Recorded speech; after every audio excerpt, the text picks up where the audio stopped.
Yes. What specifically are you looking at within UNESCO? Within UNESCO?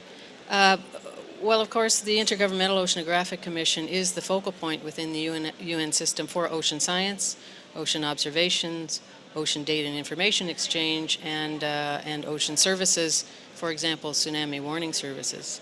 And under the UN Convention on the Law of the Sea, the IOC is the competent international organization for marine science. Now, you've mentioned, yes, it covers 71% of the planet. It produces the oxygen for every second breath that we take. It holds 96% of the living space on the planet. I do personally believe that the planet is misnamed. It should be planet ocean, not planet Earth. And of course, you see it from space and see the Pacific side at least, especially that all the landmass on the planet could fit in the Pacific Ocean alone. So I'm not biased or anything, but I do think, yes, facts speak for just themselves. facts. Given Yes, those, for given sure. those statistics, we talk a lot about the rainforests, about the oxygen produced. But do we talk enough? Do we study the oceans enough, given their relevance? No.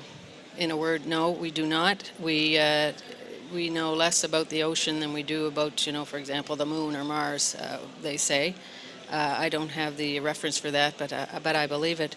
The Global Ocean Observing System, for example, the IOC is responsible for that, and this is key. We must have the measurements of what's going on in the ocean in order to know, what is happening. It's as I've said many times, we can't manage what we don't measure, and we're not measuring nearly enough. So I mentioned SIDS earlier in terms of sea level rise. Of course, the Global Sea Level Observing System is part of this Global Ocean Observing System. We're responsible for that. And great concerns among many nations, including Africa, for sea level rise and coastal erosion. But we've had very good interest here. And you mentioned RED Plus, I think.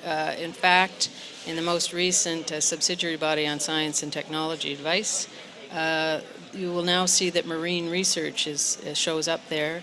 And also the talk, I don't think the term is mentioned, but we talk about blue carbon, where wetlands and seagrasses and mangroves are incredibly important for this and absorb much more than any place else on the planet, relatively speaking. So it is coming, and I think as we move toward Rio Plus 20, we will see more about the ocean, the role of the ocean in controlling climate, and what is happening to the ocean.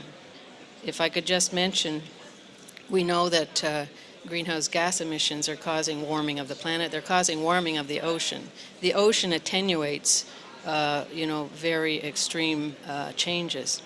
But what's happening is that as it absorbs the carbon dioxide in particular, not only is it becoming warmer, it is becoming more acid. So you will hear more and more about ocean acidification. This is a huge issue that's relatively new, but probably the most immediate and noticeable effect is the fact that organisms, in particular some shellfish, like the ones we like to eat, oysters, clams, mussels, can no longer form their shells.